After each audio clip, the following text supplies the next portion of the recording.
a 12 latidos por minuto. O sea, vamos a ver en acá. Esta va a ser una variabilidad, ¿no? Va a estar dentro de los 5 a los 12 latidos por minuto y van a ser fluctuaciones. Y en acá tampoco se va a considerar lo que son las aceleraciones y desaceleraciones. Ahora, en cuanto a las aceleraciones, va a ser un aumento de la frecuencia cardíaca fetal sobre la línea base, que va a ser de 15 latidos por minuto, que debe durar de 15 segundos a 2 minutos. O sea, en la aceleración, esta va a ser una línea base, como se ve en la imagen, y vamos a ver que va a ser 15 latidos por encima y que debe durar de aproximadamente 15 segundos hasta 2 minutos. Y en una aceleración prolongada se va a llamar, va a ser una duración de 2 minutos a 10 minutos. Ahora, en cuanto a la desaceleración, va a ser al revés. Como pueden ver aquí, va a ser una desaceleración de 15 latidos por minuto que va a durar de 15 segundos a 2 minutos. Y una desaceleración prolongada va a ser una duración de 2 minutos, pero menor a 10 minutos. Ahora, en cuanto a los movimientos fetales, estos deben de ser 5 movimientos fetales en un cuadro de 10 minutos. Ahora, también hay que tener en cuenta, para más adelante, lo que son las contracciones uterinas. Esto se va a considerar que son más de 5 contracciones en 10 minutos, por así decirlo, lo normal. Pero se va a llamar taquisistolias y van a haber menos de 5 contracciones en una ventana de 10 minutos. Ahora voy a explicarles un poco de lo que es la hoja. En esta hoja va a tener, como pueden ver, 2 divisiones. En aquí se va a medir primero lo que es la frecuencia cardíaca y en acá va a estar por latidos, digamos, 10 latidos por minuto, 60 latidos por minuto, 120 latidos por minuto, 150, 180 y 110, si no me equivoco. Ahora, cada cuadrado pequeñito que se ve acá va a durar 30 segundos y un cuadradito grande va a durar 3 minutos. La velocidad de esta hoja va a ser una velocidad de 1 centímetro por minuto. Esto quiere decir que, digamos, como dijimos que la frecuencia cardíaca fetal era de 120 a 160, o sea, tendremos que tener una línea que vaya de 120 hasta 160 y más o menos el rango sería por acá. Si es menor a ya estaría mal, ¿no? Ahora, en esta parte de acá se van a registrar lo que son las contracciones de la madre, ¿no? Y, y también en la parte inferior de acá va a haber como una pequeña frecuencia cardíaca, una línea no tan notoria que van a hacer eso, va a ser la frecuencia cardíaca de la madre. No se tienen que confundir porque la más marcada es la frecuencia cardíaca y la que está superior es la frecuencia cardíaca del feto y la que está abajo y no es tan notoria es la frecuencia cardíaca de la madre y en la parte inferior son netamente las contracciones. Ahora, en aquí hay se va a trazar y más adelante les voy a hacer ver en otras imágenes como pequeños palitos, pequeños puntitos, palitos, que esos van a ser los movimientos fetales. Por ejemplo, acá, este es un trazo, donde acá podemos ver que aproximadamente la línea base va a ser de 130, ¿no? Por ejemplo, ves acá, ya 130 latidos por minuto. Ahora, aquí vamos a ver que en acá este pico alto que va a ser más de 15, porque en acá es 130, 140, 150 y 160. En acá hay más de 15. Esto se consideraría una aceleración. Igual que acá también, ¿no? Es más de 15 latidos, una aceleración. Ahora, estos pequeños piquitos de acá, que no llegan más de 15 latidos, se considera como la variabilidad, ¿no? Y esta parte de abajo podemos ver lo que son las contracciones, ¿no? Una contracción, los picos más altos son la contracción y la contracción. Ahora, vamos a hablar de lo que es la línea base y vamos a verlo de mejor manera para poder identificarlo. Como por ejemplo, acá podemos ver una línea base aproximadamente, aquí hay una línea que dice 120, estos son 120 latidos, 130 y 140. En acá vamos a trazar o nos podemos ayudar con una hoja para poder ver cuál es el momento en el que más hay como una repetición, ¿no? Por así decirlo. Y podemos ver en acá que es aproximadamente 130 latidos por minuto. Por ejemplo, en acá 130 latidos por minuto, ¿no? Y en acá podemos ver que hay un cambio que es de 140 latidos por minuto, su línea base. Y esto se va a tener en cuenta en cuadros de 10 minutos. O sea, tienen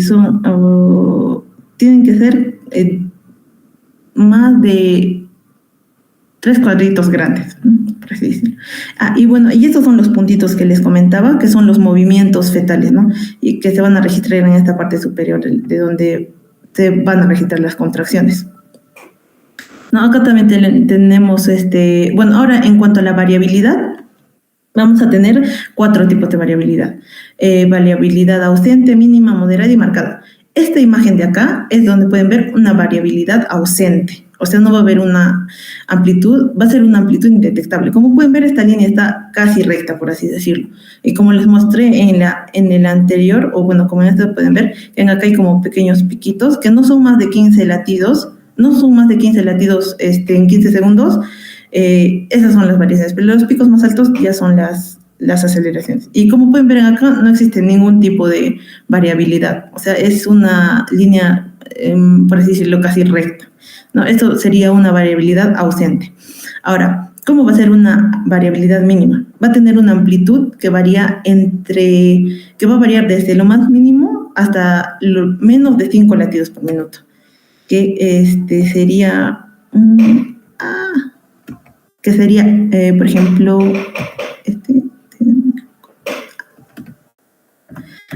sí, que sería por ejemplo, ¿no?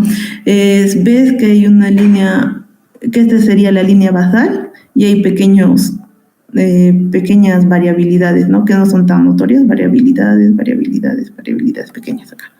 Ahora, en cuanto a la variabilidad moderada, va a ser una amplitud de 6 latidos y 25 latidos.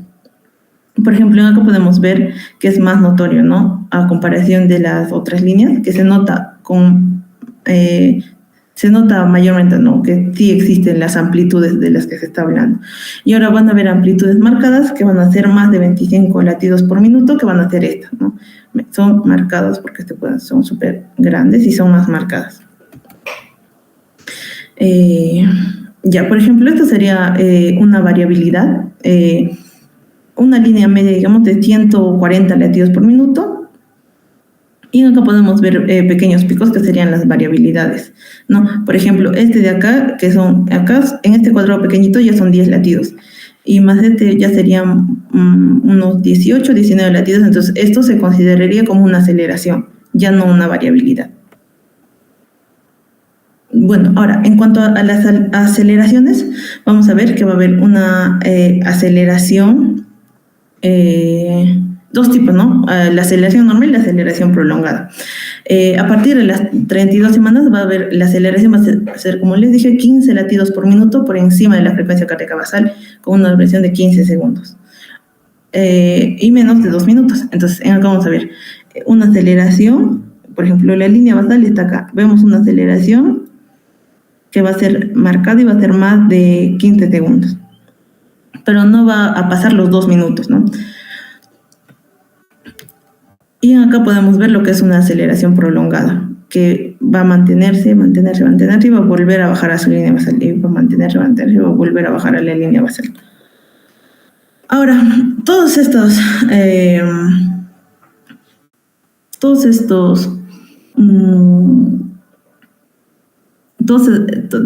temas de lo que hemos hablado, que es aceleración, desaceleración y frecuencia cardíaca basal, todo esto se va a plasmar en un test, que va a ser este test de Fisher. En acá vamos a tener estos parámetros, todos los parámetros que les he explicado. La línea base, que ya les dije, va a tener en aquí un puntaje, que bueno, lo normal de la línea base va a ser 120 y 160 latidos por minuto. Ahora, si es de 100 a 119 o de 161 a 180, va a tener un puntaje de 1. Y ahora, si va a ser menor a 100 o mayor de 180, va a tener un puntaje de 0. Ahora, en cuanto a la variabilidad, va a ser cuántas variabilidades se va a encontrar. Si es menor a 5, va a ser 0. Si va a ser de 5 a 9 o menor de 25, un punto. Ahora, si van a ser de 10 a 25, van a ser 2 puntos. En cuanto a la aceleración, si no va a haber ninguna aceleración, va a ser 0. Si va a ser, por ejemplo, una aceleración esporádica de 1 a 4 en ese periodo de 10 minutos, se va a poner un punto. Y ahora, si van a ser más de 5 aceleraciones, se les va a considerar 2 puntos. Ahora, en cuanto a las desaceleraciones, Bueno, no son malas, pero por así decirlo, va a haber una clasificación que les voy a explicar más adelante. Bueno, se va a considerar 0 puntos si va a ser un DIP 1 o DIP 2. Se va a considerar un punto si va a ser un DIP 2 o va a ser variable. Y si va a haber, no va a haber desaceleraciones, va a ser ausente, va a ser un puntaje de 2. Ahora, en cuanto a la actividad fetal, los puntitos que les mostré que se graficaban en la hoja, si va a haber 0 movimientos, va a ser un puntaje de 0. Si va a haber de 1 a 4 movimientos, va a ser un puntaje de 1. Y si van a haber 2 movimientos, va a ser un puntaje, si van a haber más de 5 movimientos, va a ser un puntaje de 2. Ahora, ¿esto cómo se va a valorar en la puntuación? Si la puntuación te va a salir 8 a 10, va a ser un estado fetal fisiológico, favorable y no va a tener ningún enfoque clínico. Ahora, si va a haber una puntuación de 5 a 7, va a ser un estado fetal dudoso, ¿no? Y si va a haber una puntuación menos de 4, va a ser un estado fetal severo, desfavorable. Ya. Entonces, bueno, acá les traje un pequeño ejemplo para que podamos entender cómo se realiza el test de Fisher, ¿no? Por ejemplo, este es el papel en el que se va a graficar. Y aquí vamos a tener primero, vamos a ver la línea basal. Entonces, nos está diciendo, vamos a ver nuestra línea basal y aquí es 150, 140, 130. Entonces, nuestra línea basal más o menos, podemos ver por acá, sería 130 más o menos, ¿no? 130, 132 nuestra línea basal. Entonces, sí está dentro de los parámetros que nos da. Entonces, vamos a poner que estos son 2 puntos. Ahora, la variabilidad. Aquí vamos a ver la variabilidad, por ejemplo, aquí va a haber un 1, aquí los que están marcados de rojo vamos a ver que son variabilidades que se van a tener dentro del tiempo estimado y vamos a ver que no van a ser de 10 a 25, pero sí se va a considerar que están dentro de los 5 o 9, 9 variabilidades dentro del tiempo. Entonces vamos a considerarle un tiempo de 1. En cuanto a la aceleración, tiene que ser esporádico de 1 a 2 y en esta partecita verde podemos ver que hay una aceleración que sí cumple el criterio que tiene que ser más de 15 latidos, aumento de más de 15 latidos por minuto durante 15 segundos, ¿no? Como les dije, este pequeño recuadrito valía 30 segundos, ¿no? Entonces sí cumple el criterio. Entonces sí está viendo, por lo menos hay de 1 a 4 que sería esporádico. Incluso este de acá también podemos considerarlo como una aceleración porque podemos ver, ¿no? Está en 132, tiene acá un aumento y un pequeño piquito que no se ve tan bien, pero podría llegar a ser, ¿no? Ya, podemos ver que sí existe lo que son las aceleraciones, pero no hay más de 5 aceleraciones. Entonces lo vamos a considerar como un puntaje de 1 que está dentro de 1 o 4. Ahora, en cuanto a las desaceleraciones, en acá no se ve ninguna desaceleración, solo se ven lo que son las variabilidades, ¿no? Que son pequeños. Y en cuanto a la actividad del movimiento fetal, les dije que eran estos pequeños gráficos que se ponían acá. Y acá hay 1, y acá hay 2 graficados, 3, 4, 5, hay 6. Entonces hay más de 5 movimientos fetales dentro del tiempo estimado que se está dando acá. Entonces le pondríamos una puntuación de 8. Entonces, ¿qué nos decía que era una puntuación de 8? De 8 a 10 era favorable, era fisiológico, entonces significa que está bien. Ahora, vamos a enfocarnos en lo que es el test no estresante. Hay que tener en cuenta que en este test no se va a tomar mucho en cuenta lo que son las contracciones. Y bueno, este test es para evaluar lo que es la reactividad cardíaca. En acá vamos a tener si va a ser reactivo o no reactivo. Solo son 2 opciones. Y va a haber un tercero que va a ser insatisfecho. Y ahora les voy a explicar. En la parte que es reactivo, vamos a ver que va a haber un buen estado fetal, su frecuencia cardíaca va a ser dentro de la frecuencia estimada, va a haber una aceleración presente, va a haber variabilidad de 10 a 20, el sistema cardiovascular va a estar íntegro ante los estímulos simpáticos y cuando veamos todos estos parámetros, incluso podemos otros más, vamos a tomar una conducta de que se va a repetir este test no estresante después de una semana, pero que la gestante va a continuar con su control prenatal. O sea, una gestante, digamos, va a venir, una gestante de 32 semanas viene y dice que no siente los movimientos fetales. Entonces, en ese momento va a ser en el que se le va a hacer el test no estresante, ¿no? solo se le, digamos, puede estimular de manera externa. Y bueno, si nosotros vemos que es buen estado fetal, vemos que tiene todas estas características, repetimos este examen después de una semana, pero va a continuar con sus controles prenatales de forma normal. Ahora, si esta paciente de 36 semanas viene y refiere que no siente movimientos, vamos a hacer este test y, digamos, no va a ser reactivo, vamos a tener que tener en cuenta que va a tener un compromiso fetal. Vamos a ver que van a haber menos de 2 movimientos fetales en 20 minutos y no va a haber aceleraciones de frecuencia, de la frecuencia cardíaca fetal. Entonces, ¿cuál va a ser la conducta que vamos a tomar nosotros?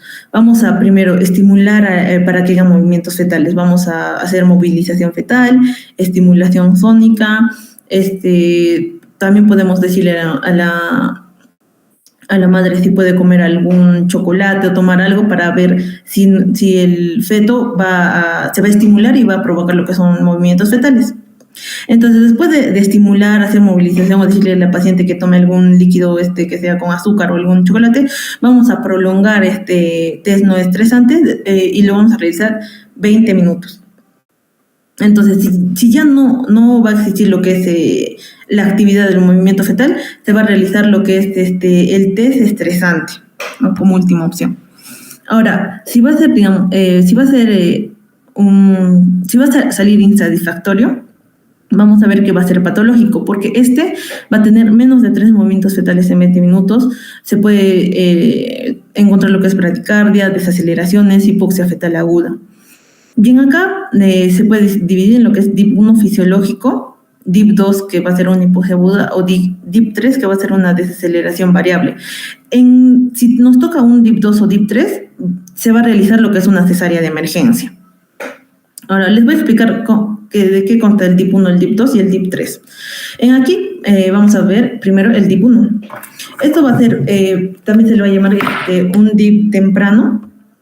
Va a ser más fisiológico y se va a causar porque, como ven en esta imagen de abajo, va a haber una compresión en una compresión cefálica, y esta compresión cefálica va a hacer que disminuya lo que es la frecuencia cardíaca. En la imagen vamos a ver que se va a dar como una imagen en espejo invertido. Como pueden ver aquí, ven que hay una baja de frecuencia cardíaca y justo va a coincidir con una contracción, ¿no? Igual en acá va a haber una frecuencia cardíaca y va a coincidir con una contracción. ¿Ya? Entonces en acá no puede durar más de 20 segundos. La desaceleración debe ser de 15 latidos debajo de la línea base. Hay que tener en cuenta en acá que el punto más bajo que va a tener esta frecuencia cardíaca va a ser el nadir, y este nadir junto con el ACME, que va a ser el punto el aumento más abrupto, tienen que mirarse, ¿no? Como dije, ¿no? Una forma de espejo. En acá también se puede ver que estos tienen que concordar, ¿no? Tiene que ser como un espejo. Ahora, en cuanto al DIP 2 o el tardío, se va a dar por una insuficiencia de útero placentario que puede provocar lo que es hipoxia fetal. Y vamos a ver que después del ACME, que el ACME va a ser el aumento abrupto de la frecuencia cardíaca en la contracción, va a haber lo que después recién se va a presentar lo que es va a haber la contracción y después se va a presentar recién lo que es la baja de frecuencia cardíaca. Esto se va a dar porque va a haber una compresión en los vasos,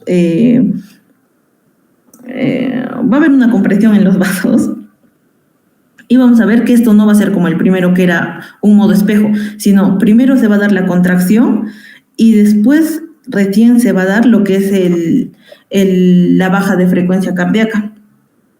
Y en va a haber un espacio, se va a presentar un espacio entre el pico de y el pico de va a haber un espacio que se va a llamar decalage, si no me equivoco, y que va a distinguir la caída de la frecuencia cardíaca, donde la amplitud y la desaceleración van a ser importantes, ¿no? En este punto.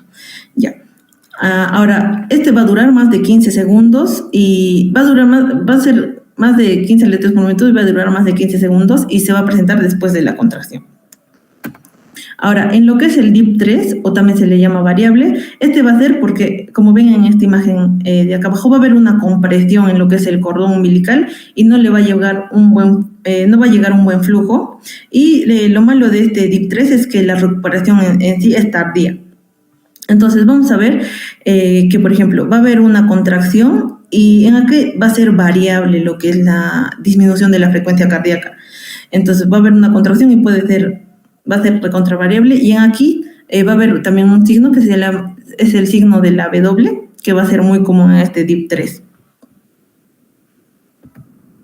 Ahora, en cuanto al test estresante, o también se le llama el test de Posey, este test estresante va a ser, el objetivo va a ser que va a tener una prueba de tolerancia fetal a las contracciones.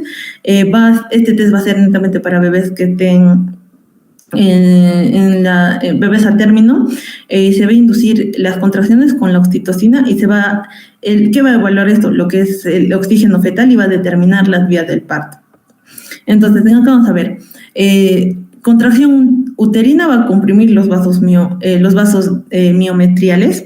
Entonces, esta compresión, ¿qué va a hacer? Va a disminuir el flujo placentario, va a disminuir la presión arterial del oxígeno y va a producir un estímulo vagal. ¿Esto qué va a causar? ¿Qué vamos a medir? Vamos a medir cómo es la reserva de oxígeno placentario. Y aquí van a haber dos opciones. Uno que va a ser normal, que se le va a llamar negativo, y uno que va a ser positivo. O sea, en el normal se va a ver que hay una buena reserva de oxígeno placentario para el momento del parto. Y en el positivo vamos a ver que más se va a ir a como si estaríamos viendo un DIP2, ¿no? Que va a ser patológico.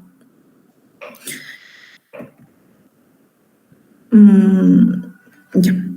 Ahora, vamos a ver también lo que son las categorías de AGU, que esta es la Sociedad Americana de Ginecobstetricia, también se le llama monitoreo fetal intraparto. En este monitoreo van a ser 3 categorías. La primera categoría, que va a ser una categoría normal, que va a ser una frecuencia cardíaca basal de 110 o 120 latidos o 160 latidos por minuto. Va a tener una variabilidad moderada, va a tener desaceleraciones tempranas. Van a ser presentes o ausentes las desaceleraciones.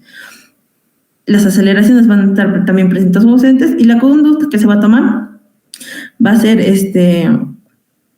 que continúe con sus controles prenatales y que se mantenga en observación.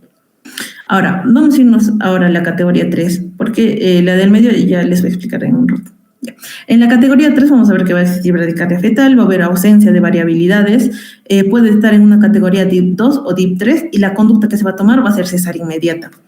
Incluso en esta parte de acá, como les dije, también es, ¿no?, DIP1, DIP2, en el test no estresante, pero si ves que va a haber un DIP1, DIP2, va a ser una cesárea de emergencia. Entonces, en esta también, en la categoría 3, la conducta va a ser una cesárea inmediata. Ahora, en la categoría 2, vamos a ver una frecuencia cardíaca, vamos a ver, puede tener taquicardia, su variabilidad va a estar disminuida, aceleraciones van a estar ausentes luego de una estimulación fetal. Tampoco vamos a ver que haya presencia de desaceleraciones. ¿Y qué conducta vamos a tomar en acá? Se puede hacer lo que es el test estresante, y en este test estresante vamos a valorar si es normal o si se va a presentar un DIP1 y DIP3. Entonces, si va a ser normal, no se va a realizar nada. Entonces, si va a ser un DIP1 o DIP3, se va a considerar lo que es una cesárea de emergencia. Y también se van a realizar lo que es el perfil biofísico fetal, que mi compañero ya lo explicó en la anterior exposición. Eso sería todo, doctor. Gracias. Ok, muy bien. ¿Alguna pregunta para su compañera? ¿Alguna pregunta, duda sobre su compañera? Esto ya lo hemos estado viendo en las prácticas. Creo que con esto ya algunos conceptos quedan plasmados. ¿Ya? Entonces, ¿alguna pregunta o duda que esté quedando hasta acá?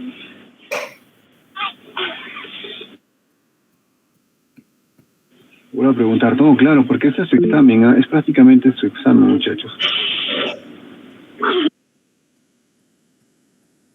Sí, ahora sus micrófonos, por favor. Abra sus micrófonos, José. Doctor, en la parte de monitoreo cardiofetal, en pacientes que tengan, ¿cómo se llaman? Algunas malformaciones congénitas en la parte cardíaca, el FCF se va a ver alterado. ¿Y qué tipo de alteración veríamos? Denise. Bueno, si van a tener patologías cardíacas, si en la frecuencia cardíaca fetal se puede ver que es una bradicardia o una taquicardia, ¿no? Que sería lo que se ve la primera, si hay una baja de frecuencia cardíaca o si está muy acelerado.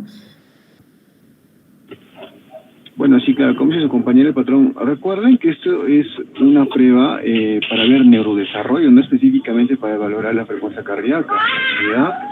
Ahora, por ejemplo, pacientes que tienen síndrome de Down, pues van a tener esa tendencia a la bradicardia, ¿ya?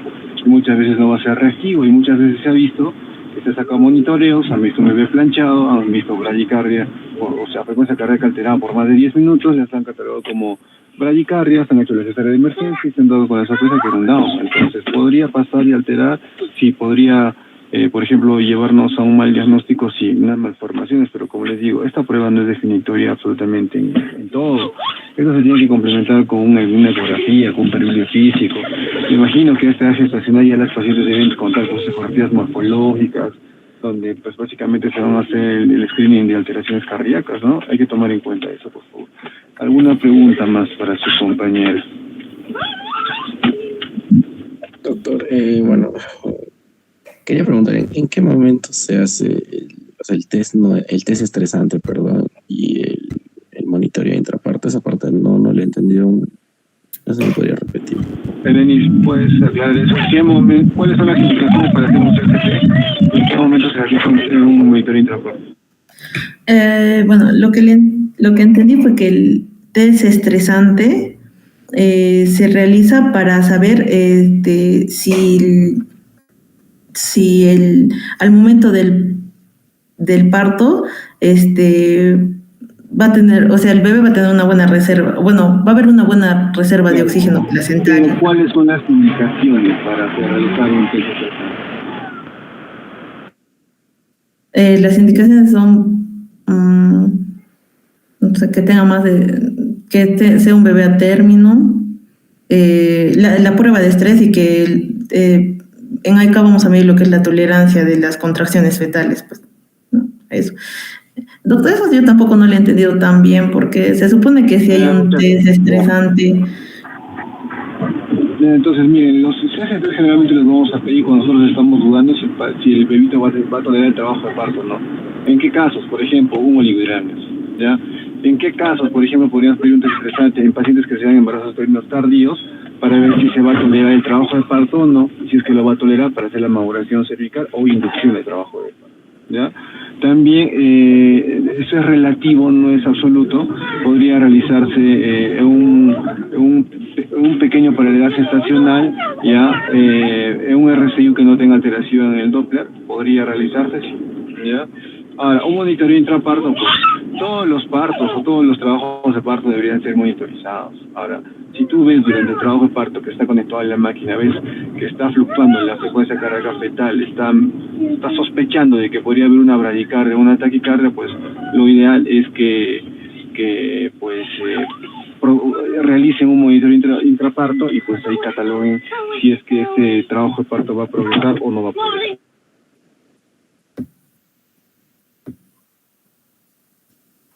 ¿Alguna otra pregunta? Doctor, y en cuanto a al monitoreo fetal intraparto. No te entendí, repite la pregunta, por favor. La diferencia, ¿cuál sería en sí, doctor, la principal diferencia entre el test estresante y el monitoreo fetal intraparto? El uso de oxitocina. Claro, en un CCT, recuerden lo que les he indicado, ¿no?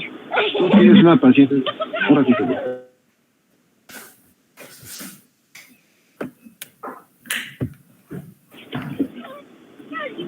En un CCT nosotros vamos a estar con una paciente que no está en trabajo de parto, ¿ya? Y nosotros vamos a colocar un frasco con oxitocina para simular un trabajo de parto. O sea, él es indicado, ¿no? Ponen el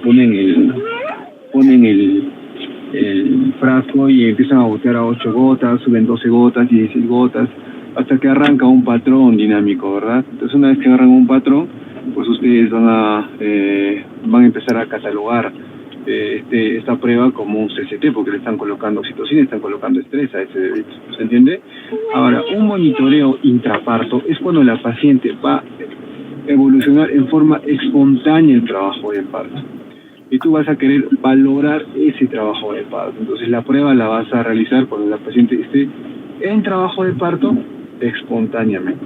Ahora, lógicamente que si tú tienes una paciente que es a término y tú quieres hacer una prueba estresante, digamos 38 semanas por un olividramio, digamos, o 41 semanas por un embarazo a término tardío, entonces tú vas a colocar la oxitocina, vas a arrancar patrón para hacer un test estresante, suspendes la oxitocina y la posibilidad de que ese parto continúe o ese trabajo de parto continúe después de la prueba existe, ¿ya? Existe. ¿Por qué? Porque estás arrancando, en otras palabras, estás usando un útero tónico para tratar de simular un trabajo de parto que se puede desencadenar a consecuencia de esto. ¿Entienden? ¿Se entendió? Sí, doctor. Solo eso era. ¿Alguna otra pregunta más?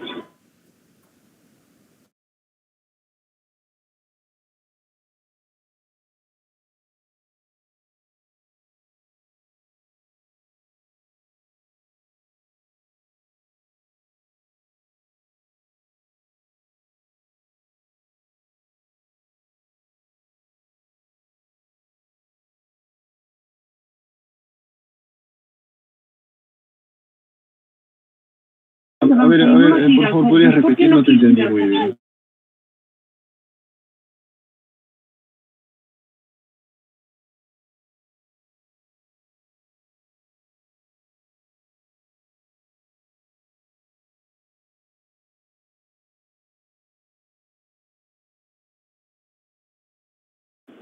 Claro, una vez que cruza la línea basal o llega a la línea basal. O sea, la definición está muy clara de aceleración y variabilidad, sobre aceleración y variabilidad, ¿verdad? Para que cumpla el criterio de aceleración, su compañero menciona 15 latidos, más de 15 segundos, menos de 2 minutos. Entonces, todo lo que no cumple ese criterio, pues se va a considerar una variabilidad que esté sobre la línea basal. ¿Se entiende? Ahora, lógicamente que va a haber pequeñas oscilaciones, digamos, entre una variabilidad o una aceleración que nos va a simular como unas escaleras, pues eso, tú ves la onda y es una onda creciente, pues es una onda decreciente, ¿me entiendes? Entonces los conceptos que hemos revisado son los que nosotros vamos a buscar en el monitoreo electrónico fetal. ¿Se entiende?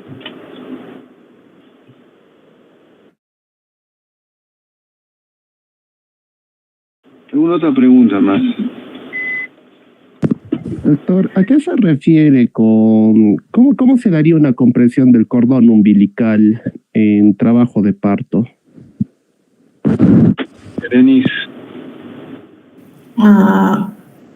No es netamente la compresión en el trabajo de parto, sino puede ser el momento en el que el feto se acomode y en ese momento que se acomode hoy, o sea, como si es variable, no se sabe cuándo puede pasar.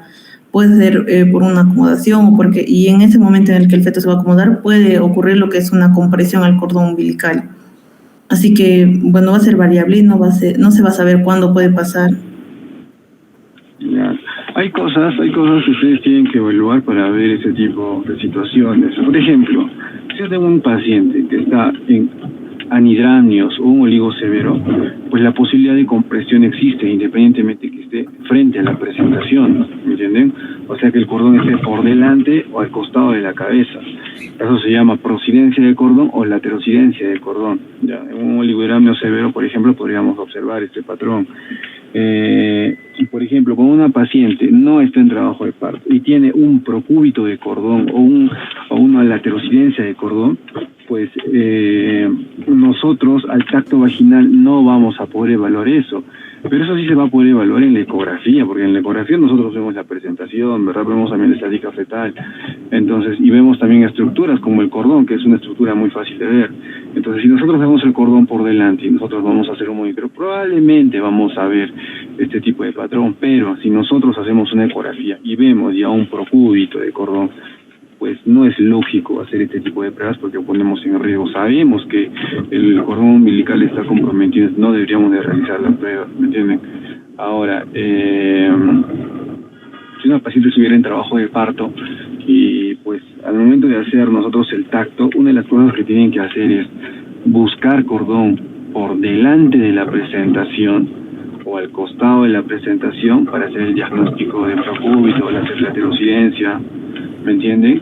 ¿Para qué? Para que esta paciente pueda ser referida o se le programe una cesárea de emergencia, ¿no? Porque esto pues rompe las membranas y lógicamente que lo primero que va a salir no va a ser la cabeza, sino va a ser el cordón y eso sí te va a complicar el trabajo.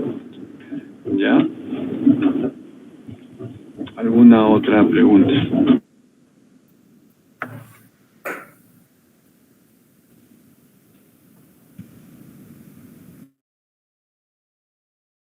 ¿Alguna pregunta, muchachos? No hay ninguna pregunta, ya entonces todo claro. Pasamos al siguiente tema, por favor.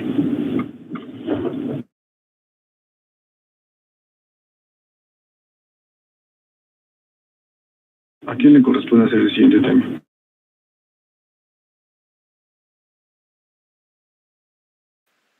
Doctor, disculpe, dejemos derrotas 3 exposiciones por clase y serían las 3 de mis compañeros del día de hoy. No son 3. Pueden ser 3, pero si tenemos tiempo para seguir avanzando, avanzamos. Ahora solo quedan 3 temas, creo que es esto, el mecanismo del trabajo de parto, ¿qué más viene?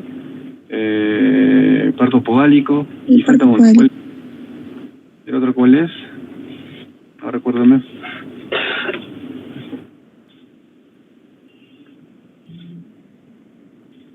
¿Cuál es el otro tema? ¿Cuáles son los otros 3 temas que faltan?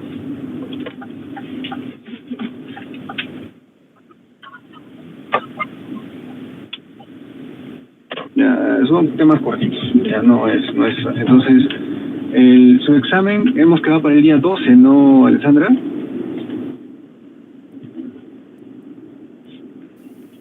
Sí, doctor, el día miércoles 12 a la 1 de la tarde. Ya, escúchenme. El examen lo vamos a dar todos a la 1, ¿ya? Todos, ¿ya? Entonces, ¿qué temas van a hacer del examen? Todos los temas que hemos estado avanzando, ¿ya? Pero principalmente monitoreo electrónico fetal y partograma podría ser. Podría entrar como no también, ¿ya? Pero todos los temas. Entonces, estúdienme.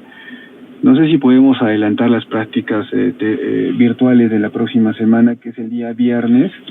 Para el día lunes podría ser, o martes, para que podamos aclarar algunos puntos más, acabar estos 3 temas y de repente aclarar un poco más lo que es el monitoreo electrónico fetal con algunos ejemplos.